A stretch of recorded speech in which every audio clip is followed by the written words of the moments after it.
ड्रामे की शुरुआत में हमें एक महंगी गाड़ी दिखाई जाती है जिसमें से हु ग्रुप के प्रेसिडेंट मिस्टर हु निकलते हैं और तभी असिस्टेंट आकर मिस्टर हु को कहता है यदि आपने इस बार शादी से इनकार कर दिया तो आपको हु फैमिली से बाहर कर दिया जाएगा और आपको किसी भी हालात में 26 साल से पहले शादी करनी होगी। फिर वो बोलता है वो लड़की आ रही है फूलों वाली ड्रेस पहनकर जिससे आपकी कॉन्ट्रैक्ट मैरिज होने वाली है। फिर मिस्टर हु असिस्टेंट से कहता है ये बात लीक होनी नहीं चाहिए, मैं ये शादी सिर्फ कॉन्ट्रैक्ट मैरिज अपने दादा के कारण कर रहा हूँ, वैसे मुझे शादी करने का कोई शौक नहीं। फिर मिस्टर हु कहता है मैं शादी करने आया हूँ, शादी रोकने नहीं, सबको सामने से हटाओ। असिस्टेंट बोलता है ओके बॉस। फिर हमें सॉन्ग को दिखाया जाता है जो कि फोन में अपनी आंटी से बात कर रही होती है। वो आंटी से बोलती है क्या वो तैयार है मुझे पैसे देने के लिए? तो आंटी बोलती हाँ तुम्हें 80,000 देने के लिए वो तैयार है, तुम जल्दी से रजिस्टर ऑफिस जाओ, वो तुम्हारा वहीं पर इंतजार कर रहा है। फिर हमें फ्लैशबैक का सीन दिखाया जाता है जहाँ पर हम देखते हैं कि शोंग की दादी बहुत बीमार थी और उन्हीं के इलाज के लिए शोंग को पैसे चाहिए थे और डॉक्टर ने सर्जरी के लिए कहा था, इसीलिए शोंग कॉन्ट्रैक्ट मैरिज कर रही थी। सर्जरी का खर्चा 80,000 रुपया था। इसी बात को सोचते सोचते वो गाड़ी चला रही थी और अचानक से उसकी स्कूटर अनबैलेंस हो जाती है और जाकर सीधे मिस्टर हु को टक्कर मार देती है जिससे मिस्टर हु गिर जाते हैं और फिर वो उन्हीं के ऊपर गिर जाती है। मिस्टर हु गुस्से से बोलता है कि तुम कब तक मेरे ऊपर लेटे रहोगे ऐसे। फिर सॉन्ग जैसे तैसे करके उठती है और सॉरी बोलती है और बोलती है मैं इसके इलाज के पैसे दे दूंगी, ले लो। मिस्टर हु कहता है इसकी कोई जरूरत नहीं है।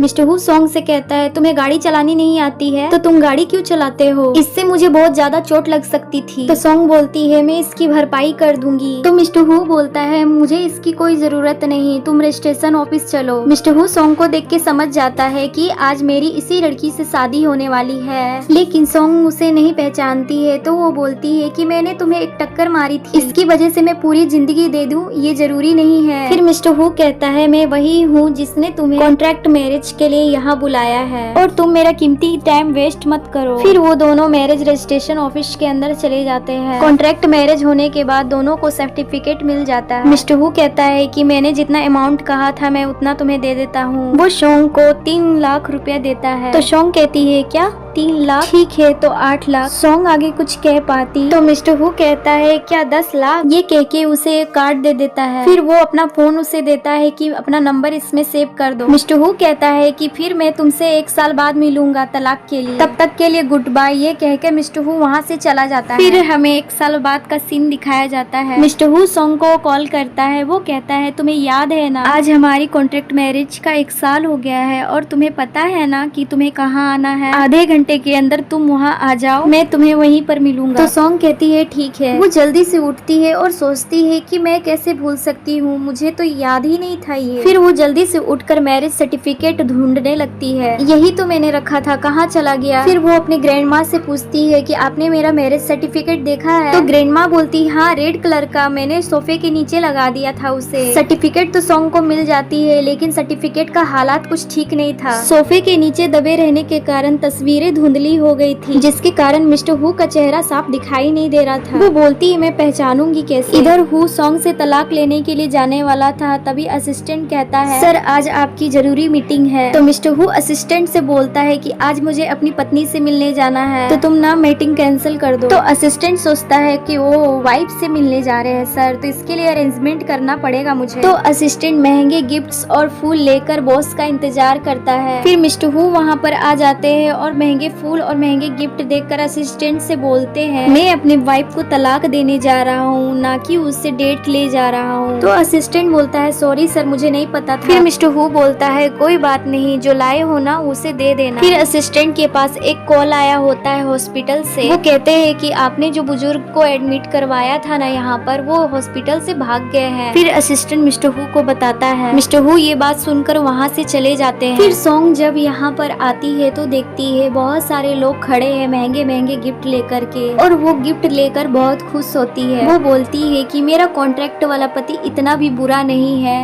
इधर हम देखते हैं कि सॉन्ग को एक कॉल आया हुआ होता है। उसे हु कंपनी से कॉल आया था, उसे इंटरव्यू के लिए सेलेक्ट कर लिया गया था। सॉन्ग बहुत खुश होती है और जल्दी से इंटरव्यू के लिए निकल जाती है। इंटरव्यू ऊपर वाले फ्लोर पे हो रहा था, जिसके लिए वो लिफ्ट ले लेती है। उस लिफ्ट पे बारी बारी लोग भरने लगते हैं और उसी लिफ्ट पे एक बूढ़ा बुजुर्ग भी चढ़ा हुआ था। लिफ्ट के ओवरवेटेड होने के कारण लिफ्ट चालू नहीं हो रही थी। तभी एक लड़की एना, जो डिजाइनर डिपार्टमेंट की डायरेक्टर थी, वो बुजुर्ग आदमी को बोलती है तुम उतरो लिफ्ट से। एना बुजुर्ग आदमी को धक्के मार कर लिफ्ट से निकाल देती है। उस आदमी के साथ सॉन्ग भी बाहर आ जाती है। वो कहती है कि तुम ऐसा कैसे कर सकती हो, तुम ही लास्ट में आई थी, तुम्हारे वजह से लिफ्ट ओवरवेटेड हुआ था, तुम्हें बाहर जाना चाहिए था, ना कि दादाजी को। जिस पर एना कहती है मेरी मर्जी, तुमको पता है कि मैं कौन हूँ और मैं रिश्ते में हूँ कि कौन लगती हूँ। तो सॉन्ग बोलती है तुम जो भी हो तो क्या हुआ, तुम जल्दी से दादाजी से माफी मांगो। वहाँ खड़े एम्प्लॉइज बोलते हैं इसकी हिम्मत तो देखो, एना से किस तरह बातें कर रही है, लगता है नई आई है इंटरव्यू के लिए, अब तो तुम इंटरव्यू में पास नहीं हो सकती।